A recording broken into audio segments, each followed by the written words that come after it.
હા વિદ્યાર્થી મિત્રો, આજે હવે આગળ જોઈશું બરાબર અંડકોષ જનન, શુક્રકોષ જનન, બરાબર એની અંદર કેવી કેવી ક્રિયાઓ થાય એ ઉપરાંત લાસ્ટ ટાઈમ એક ટોપિક રહી ગયો હતો સ્તન ગ્રંથિનું બંધારણ, તો ત્યાંથી શરૂઆત કરીએ.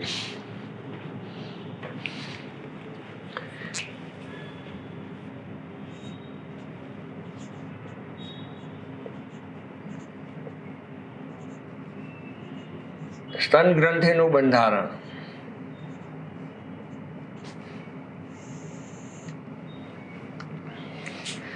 અથવા સ્તન ગ્રંથિનો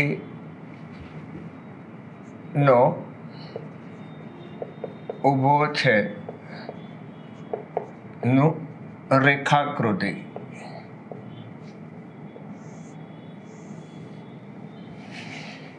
પેલા ડાયાગ્રામ જોઈ લઈએ. રાઈટ, સ્તન ગ્રંથિ માદાની અંદર સક્રિય હોય, નરમાં નિષ્ક્રિય હોય છે. પાસળી અને આંતરપાસળી સ્નાયુ તો એ પણ દોરી દઈએ.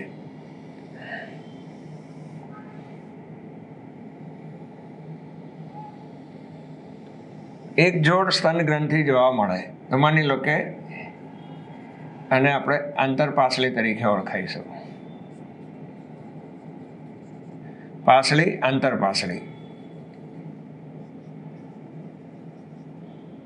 બરાબર. પહેલા આઉટલાઈન આપી દેવાની, કોઈ પણ ડાયાગ્રામ હોય ને તો એની આઉટલાઈન આપી દેવાની. આની આઉટલાઈન આપી, અહીંયાથી પણ જોઈએ બરાબર સેન્ટરમાં આ રીતે, અને નિપ્પલ તરીકે ઓળખીશું.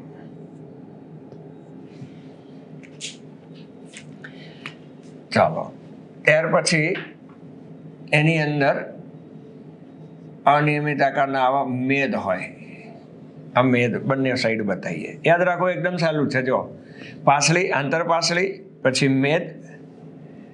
હવે સ્તન ગ્રંથિની અંદર આ મેદ થઈ જશે અને ઉપરની બાજુએ ત્વચાનું આવરણ હોય એટલે એને અધિચ્છદ પેશી અથવા ત્વચા તરીકે ઓળખાઈએ.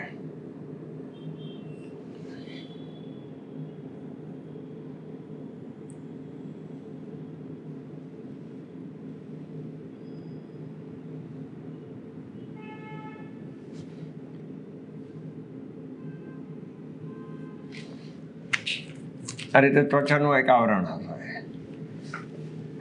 હવે એની અંદર સ્તન ખંડો જોવા મળે, 20 થી 25 જેટલા પ્રત્યેક સ્તન ગ્રંથિની અંદર, બરાબર. આને આપણે સ્તન ખંડો કહી દઈએ. આ જે ભાગ છે એને, આ બધાને સ્તન ખંડ તરીકે ઓળખાઈએ.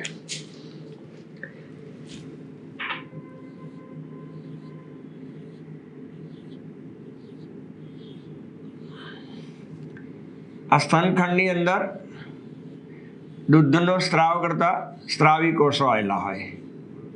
આ બધા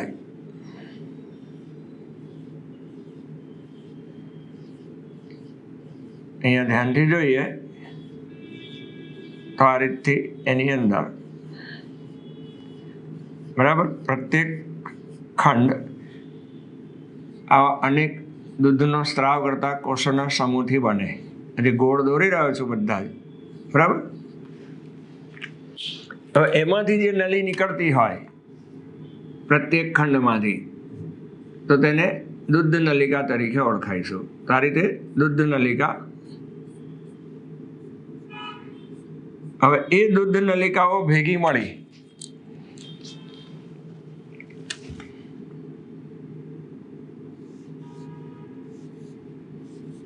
દુગ્ધ વાહિની બનાવશે. આ જે છે જેને દુગ્ધ વાહિનીથી ઓળખીશું. અને એ દુગ્ધ વાહિની તુંબિકા તરીકે આગળ જતા એ આગળની બાજુએથી દૂધનો સ્ત્રાવ કરતી નલિકા બનશે. બંને બાજુથી સેમ એવી રચના જોવા મળે.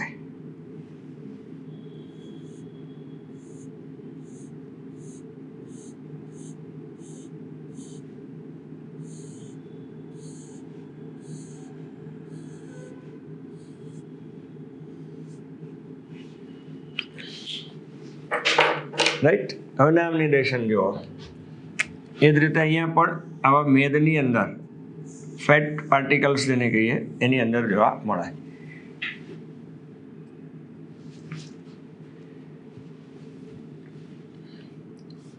આને મેદ અથવા ચરબી તરીકે ઓળખાઈશું.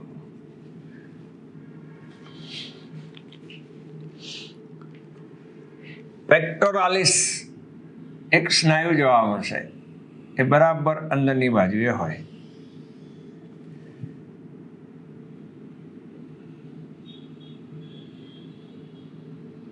આ જે ભાગ છે એમાં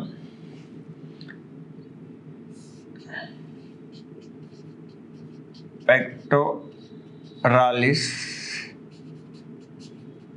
મેજર સ્નાયુ. પાસળી, આંતરપાસળી.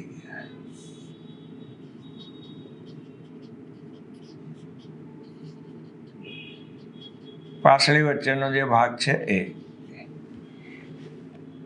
બરાબર. પછી આ જે ભાગ રેડ બોર્ડર થી બતાવેલો ભાગ છે જેને સ્તન ખંડિકાથી ઓળખાઈશું. હવે એ સ્તન ખંડિકામાં ઓછામાં ઓછા 20 થી 25 ખંડ હોય. એની અંદર જે બ્લુ કલરના છે દૂધનો સ્ત્રાવ કરતા કોષો કહેવાય છે. પછી બહાર નીકળતી જે શરૂઆતમાં જે નળી છે દરેક ખંડમાંથી, તો એને દૂધ નલિકા તરીકે ઓળખાઈશું. પછી આગળ ભેગી મળીને દૂધ વાહિની બને. પહેલા નલિકા આવે, પછી વાહિની આવે અને છેલ્લે દૂધ નળી તરીકે બને. અને આ ભાગને નિપ્પલ તરીકે ઓળખાઈએ છીએ. અને એની બહારની બાજુએ ત્વચાનું પડ હોય છે.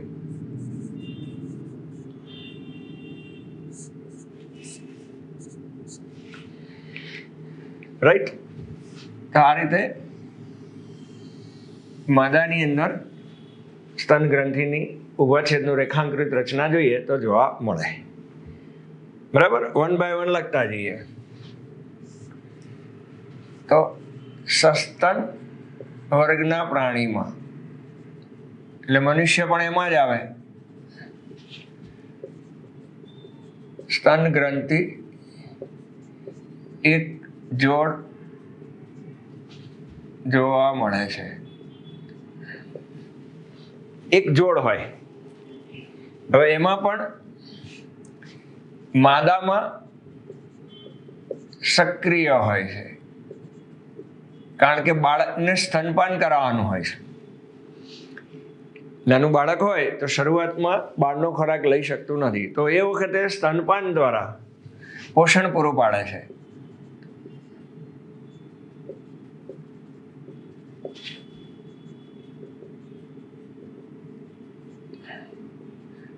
માટે માદામાં સક્રિય હોય છે, નરમાં નિષ્ક્રિય હોય છે. આ મુદ્દો પણ ધ્યાન રાખવાનો રહ્યો.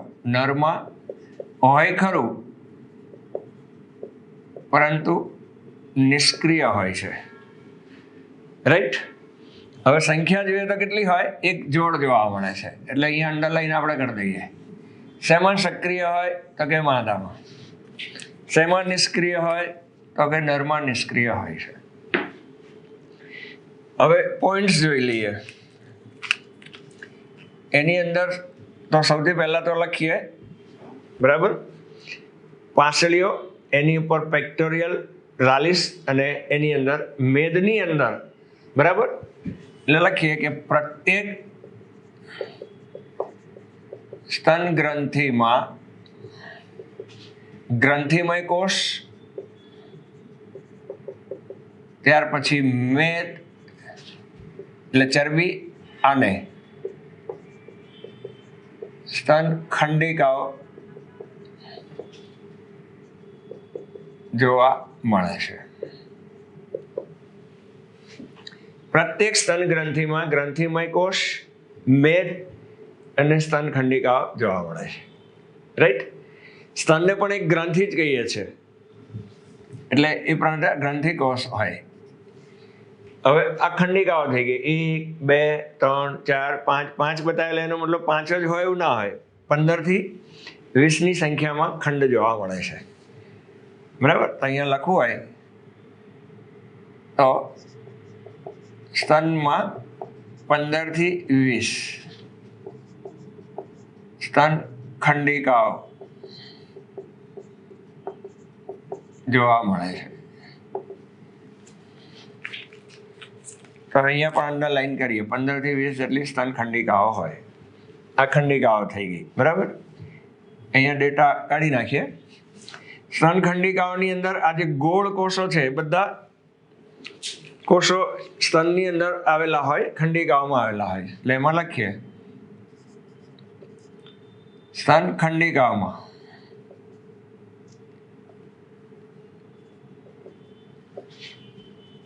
દૂધનો સ્ત્રાવ કરતા અને સંગ્રહ કરતા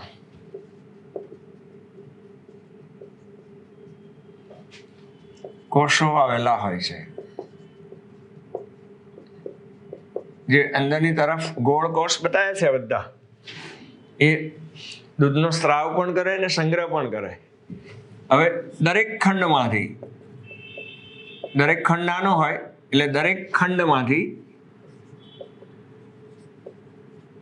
દૂધનું વહન કરવા માટે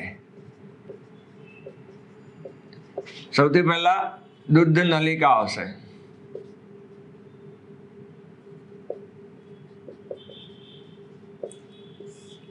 હવે એ દૂધ નલિકાઓ ભેગી મળી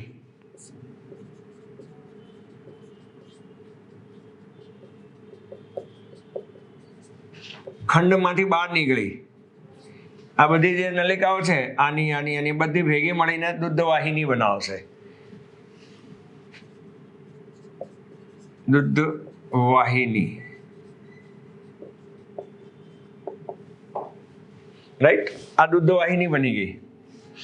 અલગ કલરથી આપણે વાપરેલો જ છે. પહેલા દૂધ નળી, ત્યાર પછી દૂધ વાહિની.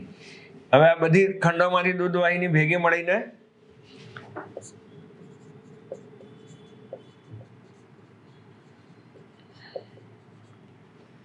બરાબર દૂધ નળી બને છે.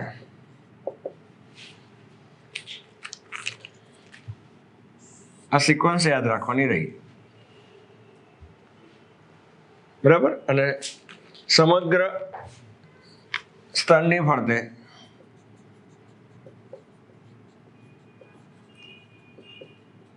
ત્વચા આવેલી હોય છે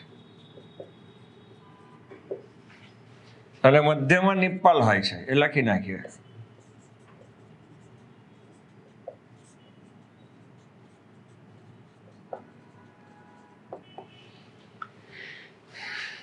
ચાલો આટલું યાદ રાખવાનું છે. આજે પ્રત્યેક નાના નાના ખંડ છે ને જેને કુપિકા પણ કહેવાય છે. બરાબર. એટલે કુપિકા શબ્દ પણ યાદ રાખજો. કોષો જે હોય ને કુપિકા કોષ પણ કહેવાય. એટલે ઘણી વાર એમ પૂછે કે દૂધની અંદર સ્ત્રાવી એકમ કયો, સંગ્રહ કરતો એકમ કયો, તો દરેક કોષમાંથી દૂધ બનશે. બરાબર. એ ત્યાં સંગ્રહ પણ કરશે. પછી આવશે સૌથી પહેલા ક્યાં, તો કે દૂધ નળીમાં. આ દૂધ નળી બધી ભેગી મળી દૂધ વાહિની બનાવે અને એ ભેગી મળીને દૂધ નળી પડી અને નિપ્પલ આગળ સામાન્ય રીતે ખુલતી જોવા મળે. આ બધા મેદ કોષ છે. મેદ કોષની અંદર આવેલું હોય. ઉપરાંત પાછળીના આંતરપાછળી પણ જોવા મળે છે એની અંદર. બરાબર. એટલે એ પણ જોવાનું રહ્યું. વચ્ચે પેક્ટોરાલિસ કોષ, જે પાછલી આંતરપાછળી અને એની વચ્ચે પેક્ટોરાલિસ પણ જોવા મળે છે. બરાબર. ફરી એકવાર જોઈ લો. સસ્તન વર્ગના પ્રાણીમાં સ્તન ગ્રંથિ એક જોડ આવેલી હોય. માદામાં સક્રિય હોય, નરમાં નિષ્ક્રિય હોય છે. પ્રત્યેક સ્તન ગ્રંથિમાં ગ્રંથિમય કોષ, મેદ અને સ્તનખંડિકાઓ જોવા મળે. સ્તનમાં 15 થી 20 સ્તનખંડિકાઓ હોય. દરેક ખંડની અંદરથી નાના નાના કોષો જે હોય, આ ગોળ કોષો, બરાબર, જે સામાન્ય રીતે કુપિકા કોષ તરીકે ઓળખાય, રાઈટ. અને એમાંથી દૂધનો સ્ત્રાવ પણ થાય ને સંગ્રહ પણ થાય. એમાંથી જે નીકળતી નલિકા હોય એને દૂધ નલિકા કહેવાય. એ દૂધ નલિકા ભેગી મળીને દૂધ વાહિની બનાવે અને એ દૂધ વાહિની આગળ ભેગી થઈ અને નિપ્પલમાં ખુલતી જોવા મળે. તો સ્તનનું બંધારણ થઈ ગયું.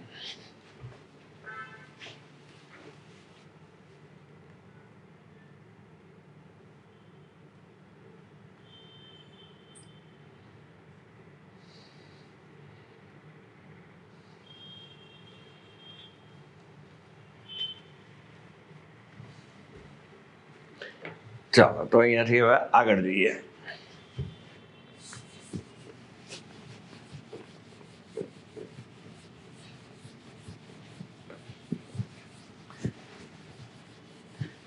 તો અહીંયા સ્તન ગ્રંથિનું વર્ણન પૂરું થાય છે, બરાબર. હવે નરમાં અને માદામાં 2 ક્રિયાઓ સતત થતી જોવા મળે, એની ચર્ચા કરવાની છે આપણે.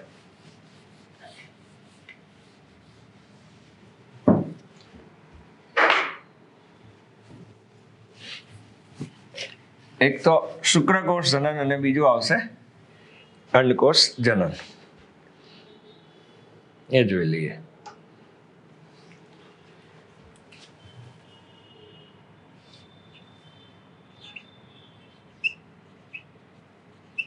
શુક્રકોષ જનન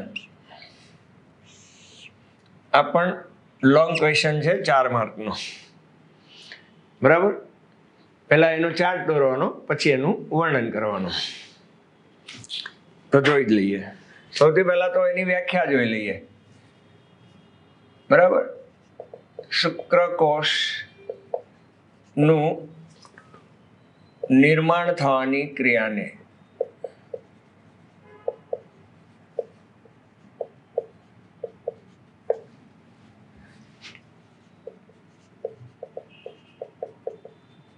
શુક્રકોષ જનન કહે છે. વ્યાખ્યા આપી દીધી. શુક્રકોષનું નિર્માણ થવાની ક્રિયાને શુક્રકોષ જનન કહે છે.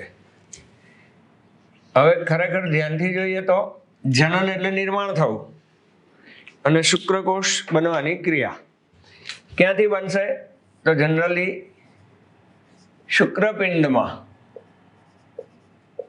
શુક્ર ઉત્પાદક નલિકા આવેલી હોય છે. એટલે શુક્ર ઉત્પાદક નલિકામાંથી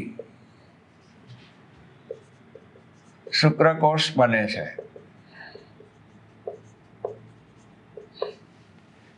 બરાબર, શુક્ર ઉત્પાદક નલિકામાંથી શુક્રકોષ બને છે. એનું વર્ણન પછી જોઈએ છે આપણે. જ્યાં જ્યાં જરૂર પડશે એટલો ડાયાગ્રામ પણ સાઈડમાં આપણે દોરતા જઈશું. શુક્ર ઉત્પાદક નલિકા શુક્રપિંડનું બંધારણ આપણે વિગતવાર જોયેલું છે, બરાબર, કે ત્યાં આગળ મધ્યની અંદર શુક્ર ઉત્પાદક નલિકા આવેલી હોય છે. એટલે એ પણ જોઈશું, ત્યારે સમજાવીશું કે કઈ રીતે ઉત્પન્ન થાય છે.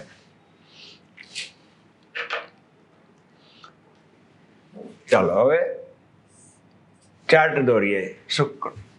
શુક્રકોષ જનનનો ચાર્ટ. ઘણી વખતે માત્ર 2 માર્કમાં શુક્રકોષ જનનનો માત્ર ચાર્ટ પૂછે, તો આ જમણી બાજુનો માત્ર ચાર્ટ પણ દોરી દેવાનો, બરાબર.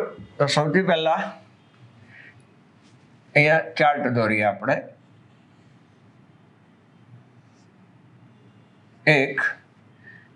એકમાંથી વિભાજન થઈને 2 બનશે. 2 માંથી ફરીથી વિભાજન થઈને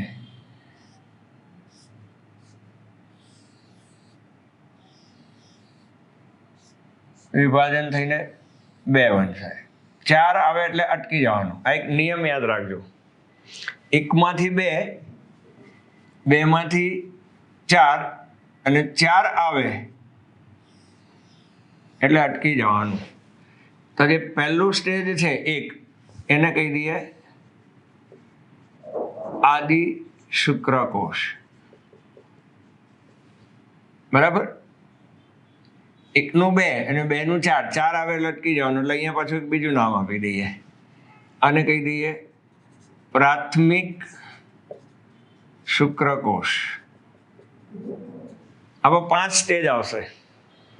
હવે ફરીથી એકને લઈને, બરાબર, અહીંયાથી લેવું હોય તો પણ ચાલે, અહીંયાથી બતાવો તો પણ ચાલે. ચોપડીમાં અહીંયાથી 2 બતાવ્યા છે અને એનું ફરીથી વિભાજન થતું બતાવ્યું છે. એટલે અહીંયા અર્ધીકરણની પ્રક્રિયા થવાની છે અને અર્ધીકરણમાં પણ 2 સ્ટેજમાં થાય. એટલે અહીંયા ત્રીજો નંબર આપીએ, ફરીથી લીધું 1 નું 2, 2 આવે એટલે અહીંયા નામ આપી દઈએ. તો એને કહી દઈશું દ્વિતીયક પૂર્વ શુક્રકોષ. આ પહેલું છે એને કહી દીધું આદિ શુક્રકોષ, બીજું છે એને કહી દીધું પ્રાથમિક શુક્રકોષ. અર્ધીકરણ થાય ફરીથી 1 નું 2 આવે એટલે નામ આપી દીધું દ્વિતીયક. અર્ધીકરણ 2, બરાબર, એટલે એને કહી દઈશું પ્રશુક્ર. આદિ પ્રાથમિક દ્વિતીયક અને પ્રશુક્રકોષ.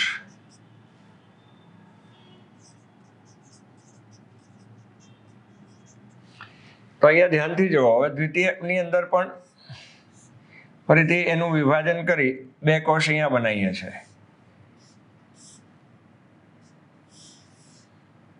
અને પ્રક્રિયાની અંદર 4 કોષ બને. એટલે ફોર્મ્યુલા 1 નું 2, 2 નું 4, 4 આવે એટલે અટકી જાઓ, ફરીથી લો 1 નું 2, બરાબર.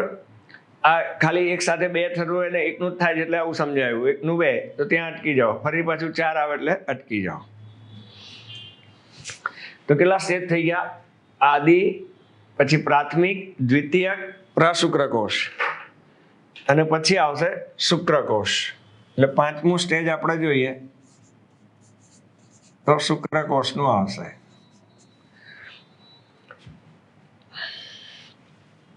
તો જેટલા શુક્રકોષ છે એ બધામાંથી,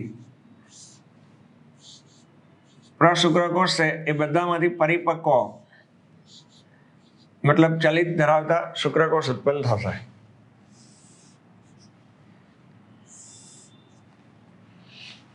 આ રીતના સ્ટેજના નામ આપવાના છે. હવે એ વખતે રંગસૂત્રની સંખ્યા કેટલી હોય?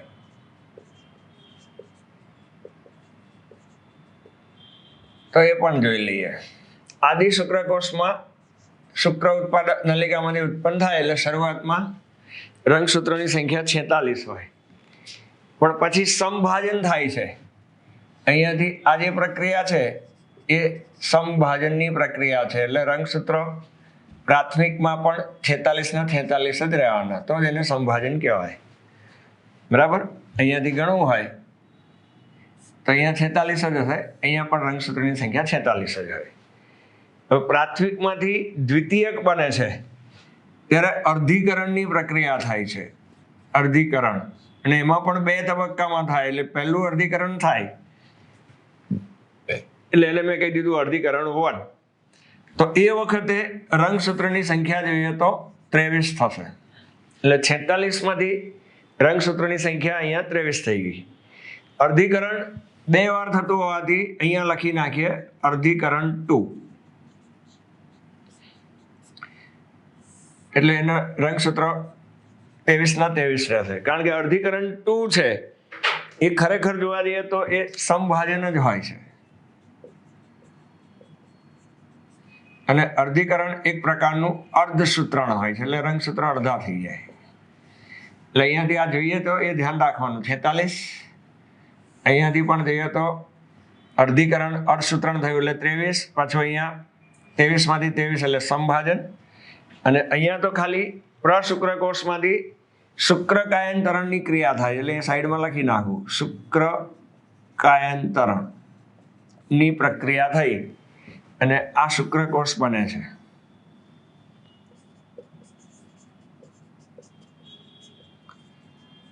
એટલે એ વખતે પણ રંગસૂત્ર 23 ના 23 જ હોય, રાઈટ. તો આખો ચાર્ટ થઈ ગયો શુક્રકોષ જનનનો. વ્યાખ્યા આપી દીધી શુક્રપિંડમાંથી શુક્રકોષ બનવાની ક્રિયાને શુક્રકોષ જનન કહેવાય. બરાબર. હવે પેલી એક આકૃતિ સપોર્ટિંગની જરૂર પડશે. બરાબર. તો એ આકૃતિ પણ અહીંયા ધ્યાનથી આપો કે આ શુક્ર ઉત્પાદક નલિકા આગળ આપણે ભણી ગયેલા છીએ. બરાબર. છતાં એની જરૂર પડશે તો અહીંયા એક આકૃતિ દોરી દઈએ. ધ્યાન યાદ રાખો, આગળ આવી શુક્ર ઉત્પાદક નલિકાઓ આપણે દોરેલી હતી. બરાબર. શુક્રપિંડની અંદર. હવે એમાં આવા કોષો હતા, જનન અધિચ્છદના કોષો અથવા આદિ શુક્રકોષ. અહીંયા વચ્ચે વચ્ચે આંતરાલીય કોષો હતા. એટલે આને મારે નામ આપવું હોય તો શું આપી શકીએ? આ ભાગ છે એને શુક્ર ઉત્પાદક નલિકા કહેવાય. એટલે અહીંયા ફરીથી લખું, શુક્ર ઉત્પાદક નલિકા. આની જરૂર છે અહીંયા. બરાબર. અને એમાંય આ જે કોષો હતા એને આપણે નામ આપ્યું હતું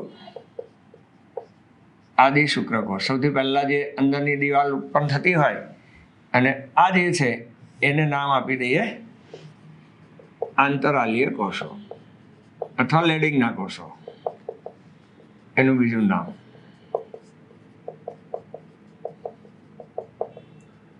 તો અહીંયા આપણે કહું એમ શુક્રકોષનું નિર્માણ થવાની ક્રિયાને શુક્રકોષ જનન કહેવામાં આવે છે. એટલે અહીંયાથી આ રીતના જુદા જુદા લેયરો ઉત્પન્ન થઈ અને વચ્ચેની બાજુએ શુક્રકોષ ઉત્પન્ન થાય. એવું જ બંધારણ અહીંયા પણ હોય. બરાબર. શુક્ર ઉત્પાદક નલિકાઓમાં દરેકમાં અને વચ્ચે આ રીતે શુક્રકોષ બનતા જોવા મળે.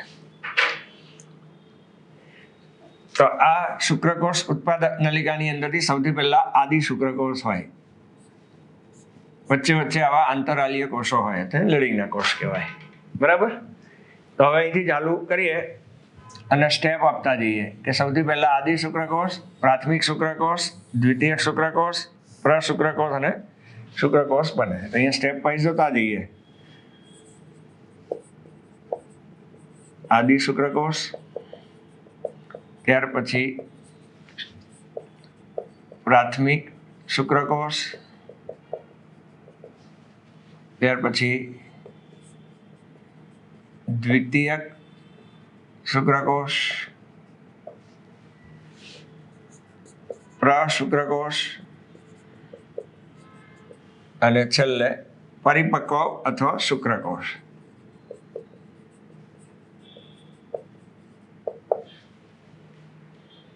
રાઈટ. હવે કઈ ક્રિયા થાય એ પણ લખતા જઈએ. તો જો આદિ શુક્રકોષમાંથી અહીંયા આપણે ચાર્ટ ઉપર કહેલું જ છે આમ તો કઈ ક્રિયા થવાની? સમભાજનની પ્રક્રિયા થઈ, પ્રાથમિક શુક્રકોષ બને છે. એટલે પહેલું સ્ટેપ આપણે લખતા જઈએ. આદિ શુક્રકોષમાંથી સમભાજન અથવા સમસૂત્રી ભાજનની પ્રક્રિયા થઈ. એટલે રંગસૂત્રો સરખા રહે. બરાબર. કયા બનશે? તો પ્રાથમિક પૂર્વ શુક્રકોષ બને છે.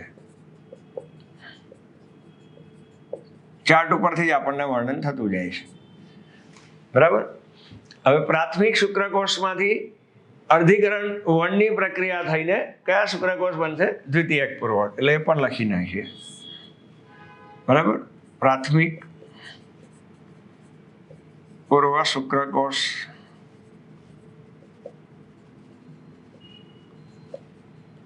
અર્ધીકરણ વન, કારણ કે અર્ધીકરણ 2 તબક્કામાં થાય. અર્ધીકરણ વન થઈને દ્વિતીયક પૂર્વ શુક્રકોષ ઉત્પન્ન થાય છે.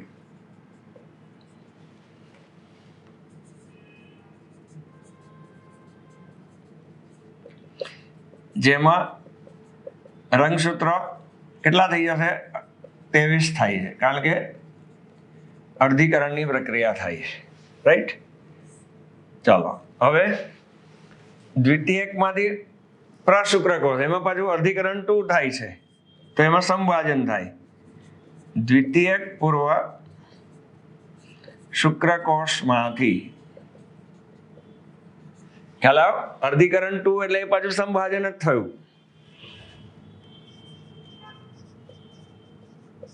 અર્ધીકરણ 2 થઈ એટલે કૌંસમાં લખું સંભાજન, એટલે રંગસૂત્ર એના જ રહેશે 23 ના 23.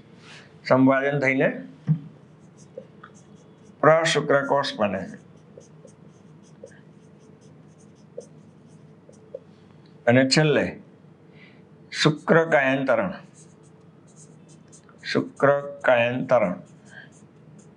ની પ્રક્રિયા થઈ. આ વ્યાખ્યા બહુ યાદ રાખવાની છે. શુક્રકાયંતરણ એટલે શું? તો પ્રશુક્રકોષમાંથી શુક્રકોષ બનવા. આ સ્ટેજમાં તો શુક્રકોષ દેખાય જ નહીં, ગોળ જ હોય, પણ પછી ધીમે રહીને શીર્ષ, મધ્ય અને પૂંછડી જેવા બને છે. એટલે શુક્રકાયંતરણની પ્રક્રિયા થઈને પ્રશુક્રકોષમાંથી ચલિત શુક્રકોષ બને છે.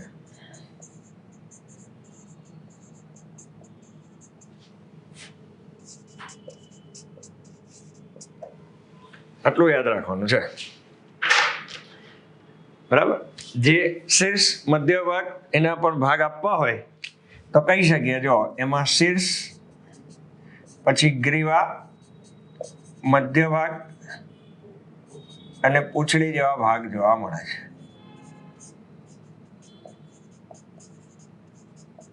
આટલું યાદ રાખવાનું છે. બરાબર. તો અપ ટુ ડેટ એકવાર જોઈ લો બધા નામ.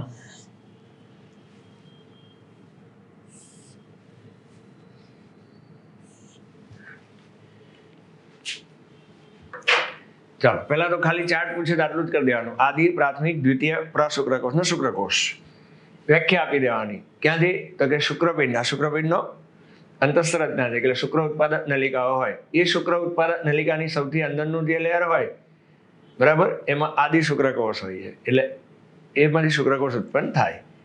આ સિક્વન્સ છે. આદિ, પ્રાથમિક, દ્વિતીય, અને છેલ્લે શુક્રકોષ. હવે આદિ શુક્રકોષમાંથી પ્રાથમિક શુક્રકોષમાં સમભાજનની પ્રક્રિયા થાય. એટલે શરૂઆતમાં આદિ શુક્રકોષમાં રંગસૂત્ર 46 હોય તો પ્રાથમિકમાં પણ સમભાજન થતું હોવાથી 46 જોવા મળે.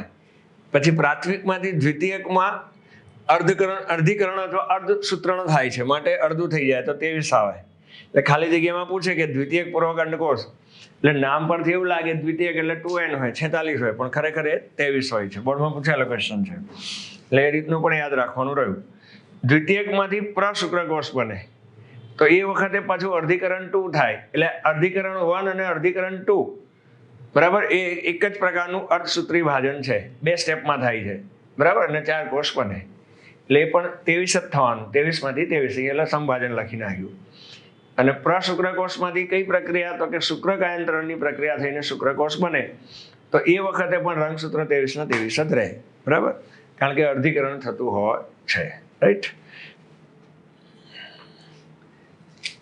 આ બોલવાનું નહીં. અર્ધીકરણ 2 અને શુક્રકાયંતરણની પ્રક્રિયા, બરાબર. આ એના સ્ટેપ છે. શીર્ષ જોવા મળે, ગ્રીવા, મધ્ય ભાગ, પૂંછડી.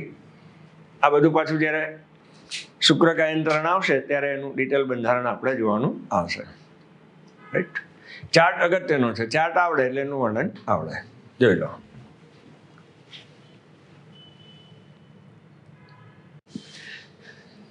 ચાલો, તો હવે આનું પણ કાઢી નાખીએ વર્ણન.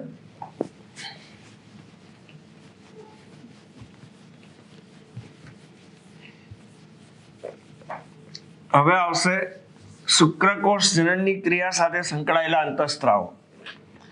2 માર્કનો એક બીજો ક્વેશ્ચન જોઈ લઈએ.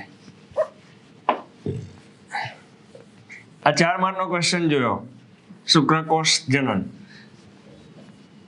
એકલો ચાર્ટ પણ 2 માર્કમાં પૂછી શકે.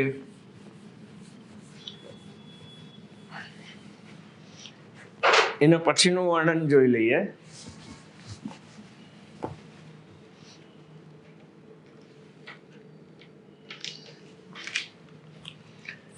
હવે આવશે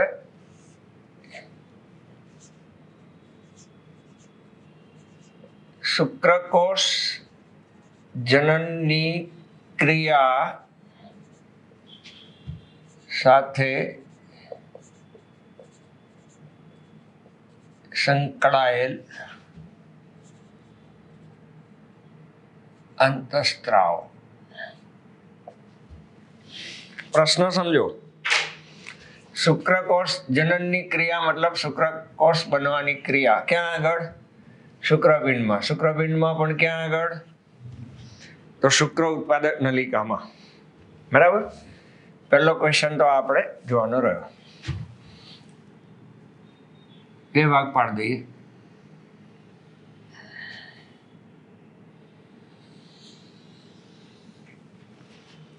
હવે વ્યાખ્યા આપી દીધી છે, બરાબર, શુક્રકોષ જનનની. એટલે બહુ ઇઝી થઈ ગયું. તો અહીંયા લખવું તો લખીએ. શુક્રકોષ એ શુક્રપિંડમાં આવેલી શુક્ર ઉત્પાદક નલિકામાંથી ઉત્પન્ન થાય છે.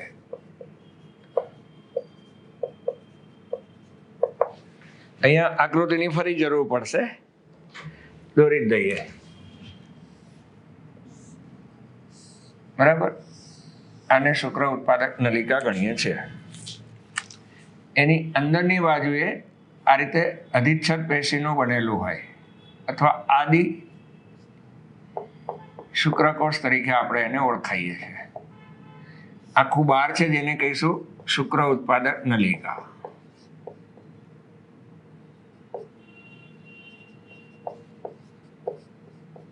શુક્ર ઉત્પાદક નલિકા. એની વચ્ચે વચ્ચે આ રીતના શુક્રકોષો જોવા મળશે. એની વચ્ચે આ જે છે જેને આપણે નામ આપીશું આંતરાલીય કોષો. આ જે ભાગ છે, બરાબર. અને આવા ડાર્ક કરીને આ રીતના, જેને સર્ટોલી કોષ કહીશું. આટલી વસ્તુની જરૂર પડશે. ચલો ફરીથી, શુક્રકોષ જનનની ક્રિયા સાથે સંકળાયેલા અંતઃસ્ત્રાવ. પહેલા તો વ્યાખ્યા આપી કે ભાઈ શુક્રપિંડની અંદર આવી શુક્ર ઉત્પાદક નલિકાઓ આવેલી હોય, એમાંથી શુક્રકોષ બનવાની ક્રિયાને શુક્રકોષ જનન કહેવાય.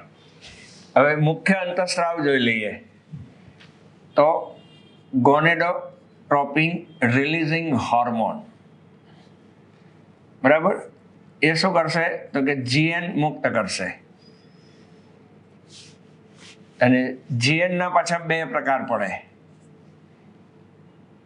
એલએચ અને એફએસએચ. આ રીતે બે નામ યાદ રાખવાના. Follicle stimulating hormone. 4 અંતઃસ્ત્રાવના નામ યાદ રાખવાના છે તમારે, બરાબર. કયા 4 નામ એ જોઈ લો. અહીંયા લખીએ આપણે GnRH. તો એનું થાય ગોનેડોટ્રોપિન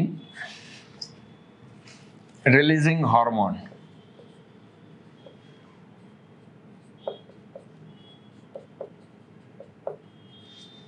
ગોનેડોટ્રોપિન releasing hormone.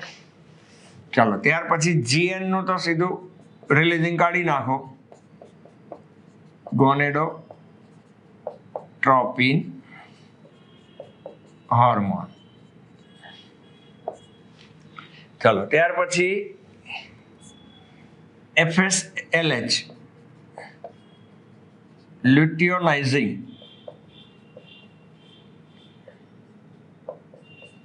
Hormone.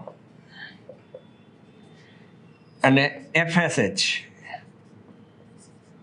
Follicle stimulating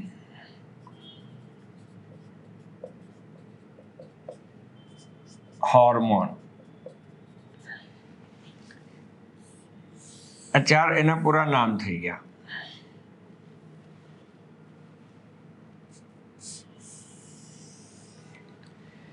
બરાબર. Gonadotropin releasing hormone, gonadotropin hormone, luteinizing hormone, follicle stimulating hormone.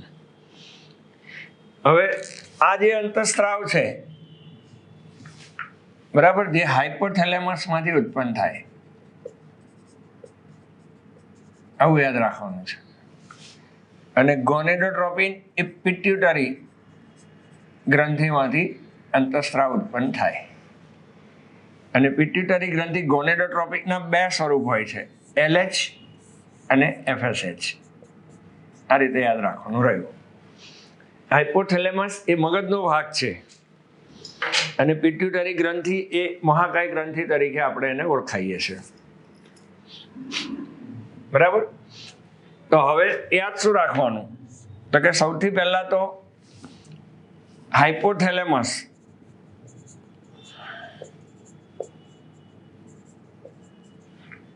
બરાબર, GnRH એ પિટ્યુટરી ગ્રંથિમાંથી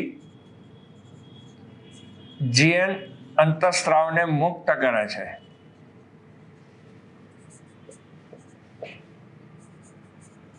મુક્ત કરે છે, આવું યાદ રાખવાનું રહ્યું. બરાબર.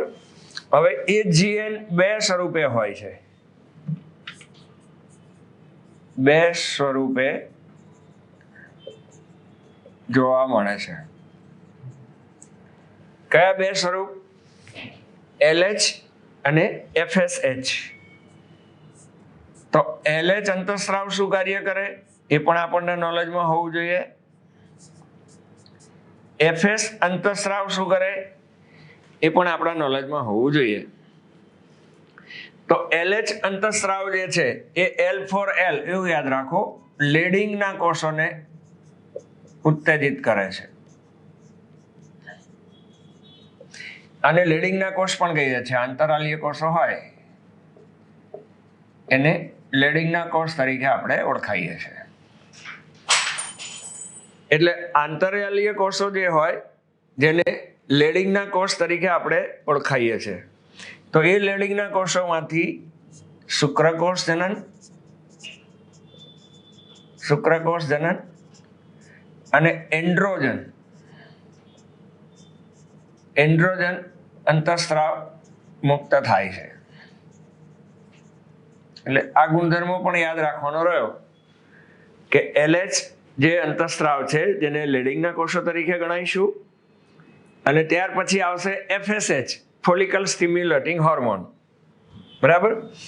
તો તે સામાન્ય રીતે શુક્રકાયાંતરણની ક્રિયાનું નિયંત્રણ કરે છે. આવું યાદ રાખવાનું રહ્યું. બરાબર. શુક્રકાયાંતરણની ક્રિયા એટલે એ પણ તમને આવડે છે કે પ્રશુક્રકોષમાંથી શુક્રકોષ બનવાની ક્રિયાને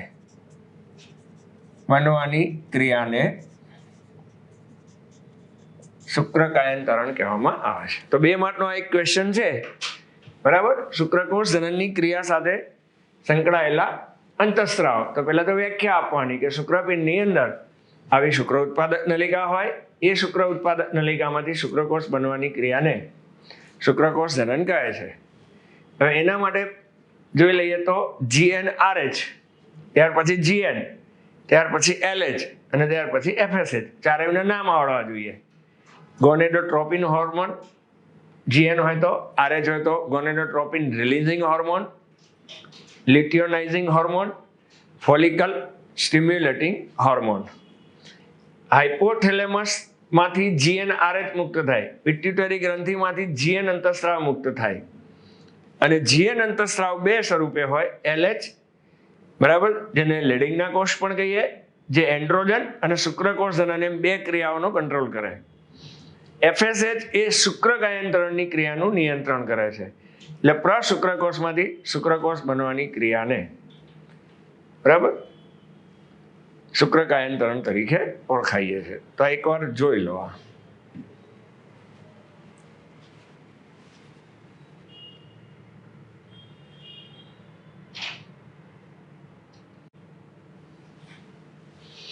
ચલો હવે એના પછીનો ક્વેશ્ચન જોઈ લઈએ.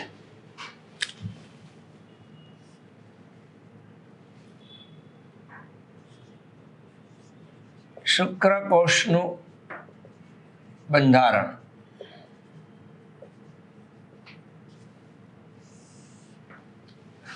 બરાબર. આ પણ એક 2 માર્કનો ક્વેશ્ચન છે.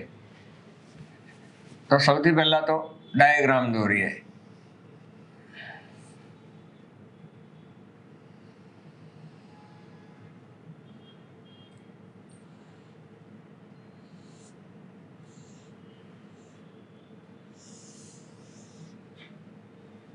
આ રીતના ભાગ જોવા મળે. બહારની બાજુએ કોષરસ્તર આ જે ભાગ છે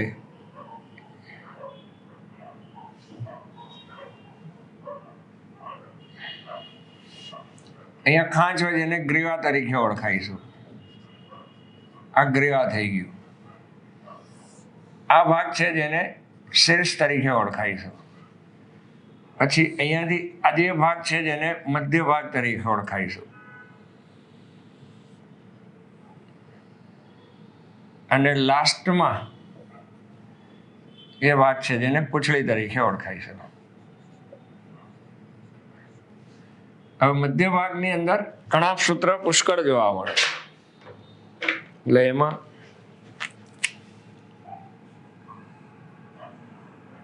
આ રીતની ગોઠવણી હોય.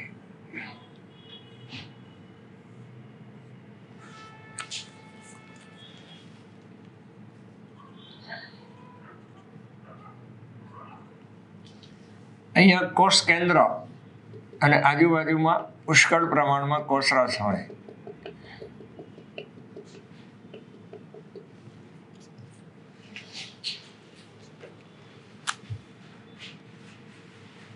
અને સૌથી અગ્ર બાજુએ શુક્રાગ્ર જોવા મળે. આ જે ભાગ છે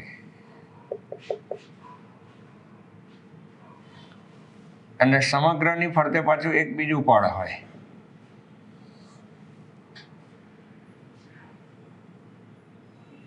આ રીતનું હોય. એટલે કેટલા ભાગ થયા? પહેલું શીર્ષ, બીજું ગ્રીવા, મધ્ય ભાગ અને છેલ્લે પૂંછડી જોવા મળે. એમાં સૌથી ટોચનો જે ભાગ છે આને રસ્તર તરીકે ઓળખી દઈએ. સૌથી ટોચનો ભાગ છે જેને શુક્રાગ્ર કહેવાય. બરાબર. આ ભાગને કોષ કેન્દ્ર તરીકે ઓળખીશું. મધ્યમાં હોય અને કોષરસથી ભરચક હોય કોષરસ. મધ્ય ભાગની અંદર કણાપ સૂત્ર જોવા મળે જેને પાવર હાઉસ તરીકે પણ ઓળખીએ છીએ. એટલે આને આપણે કહી દઈએ કણાપ સૂત્ર. અને મધ્યમાં કણાપ સૂત્ર મધ્ય ભાગ તરીકે અને છેલ્લે પૂંછડી બનેલી જોવા મળે. બરાબર છે. હવે એનું વર્ણન જોઈ લઈએ.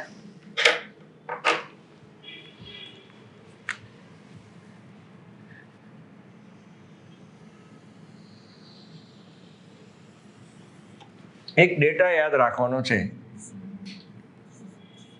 200 થી 300 મિલિયન શુક્રકોષનો ત્યાગ થાય.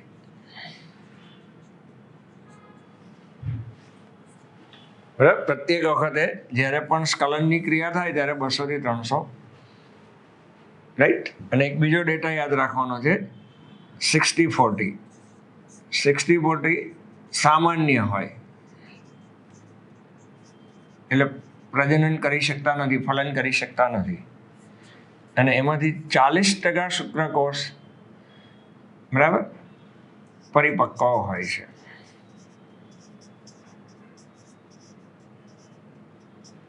આ ત્રણ ડેટા તમારે યાદ રાખવાના. 60% અને 40%. હવે શુક્રકોષનું બંધારણ જોઈએ તો અહીંયા લખીએ પ્રત્યેક શુક્રકોષ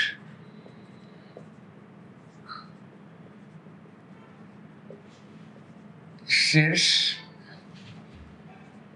ગ્રીવા, મધ્ય ભાગ અને પૂંછડી ધરાવે છે. બરાબર. હવે એ જોઈ લઈએ. સૌથી અગ્ર બાજુએ શુક્રાગ્ર હોય.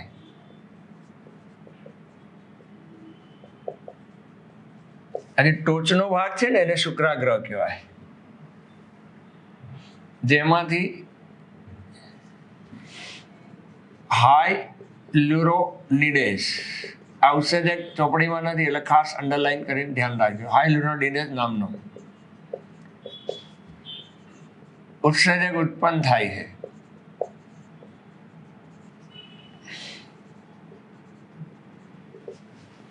અને અંડકોષમાં દાખલ થવામાં મદદ કરે. માની લો કે આ અંડકોષ છે અને આ શુક્રાકોષ છે, તો ટોચનો ભાગ છે શુક્રાગ્રવાળો ભાગ, તો એ અંડકોષમાં છિદ્ર પાડશે અને દાખલ થવામાં મદદ કરશે.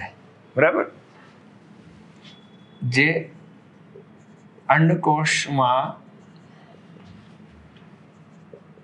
દાખલ થવામાં મદદ કરે છે, ઇન શોર્ટ ફલનમાં ભાગ ભજવે છે. બરાબર? ચાલો, ત્યાર પછી શીર્ષ. તો શીર્ષની મધ્યમાં કોષ કેન્દ્ર હોય.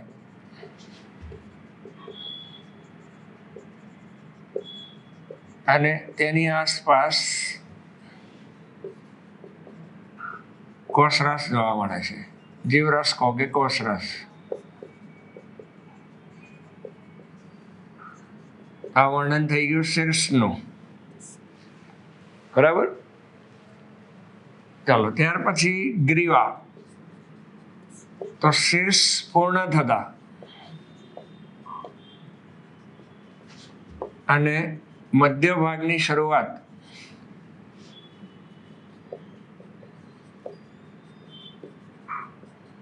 ખાંચ જોવા મળે, તેને ગ્રીવા કહે. એટલે ગ્રીવાનું કોઈ વર્ણન છે નહીં. આખો આ જે ભાગ હતો એને આપણે શીર્ષ ગણાયું. એમાં સૌથી આગળનો જે ભાગ હતો આટલો ભાગ એને શુક્રાગ્ર ગણાયું. બરાબર? હવે આવશે મધ્ય ભાગ. તો મધ્ય ભાગ કણાભ સૂત્રથી ભરચક હોય છે.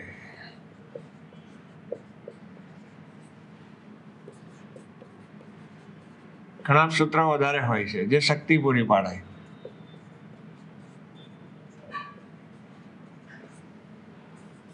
જે શક્તિ પૂરી પાડે. અને છેલ્લે આવશે પૂંછડી, જે છેડે આવેલી હોય છે, જેના દ્વારા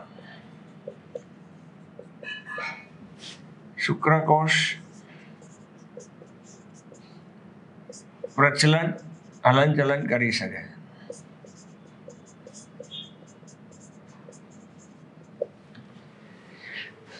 આકૃતિ પરથી ખબર પડી જાય કે એના બંધારણમાં શીર્ષ, ગ્રીવા, મધ્ય ભાગ અને પૂંછડી જેવા ભાગો જોવા મળે. પ્રત્યેક વખતે શુક્રકોષનું સ્ખલન થાય ત્યારે 200 થી 300 મિલિયન શુક્રકોષનો ત્યાગ થતો હોય છે. એમાંથી 60% શુક્રકોષ સામાન્ય હોય છે. સામાન્યનો મતલબ ફલન કરી શકે એવા હોતા નથી. 40% શુક્રકોષ પરિપક્વ હોય છે, જે ફલન કરી શકે. બરાબર? આ શુક્રાગ્રનું કાર્ય યાદ રાખવાનું રહ્યું કે સૌથી આગળનો ભાગ છે, એમાંથી હાયલ્યુરોનિડેઝ નામનો ઉત્સેચક ઉત્પન્ન થાય, જે અંડકોષમાં દાખલ થવામાં મદદ કરે. શીર્ષનો મધ્યમાં કોષ કેન્દ્ર હોય, આજુબાજુમાં કોષરસ હોય. બરાબર? પછી ગ્રીવા, ખાંચ જેવો ભાગ, મધ્ય ભાગ જે કણાભ સૂત્રથી ભરચક હોય, અને સૌથી છેડે પૂંછડી જેવી રચના આવેલી હોય છે. બરાબર? આ ક્વેશ્ચન તો ઓલરેડી આપણે જોઈ ગયો છે. અને આ થશે શુક્રકોષનું બંધારણ. 2 માર્કમાં આકૃતિ સવર્ણમાં પૂછે તો આવડવું જોઈએ.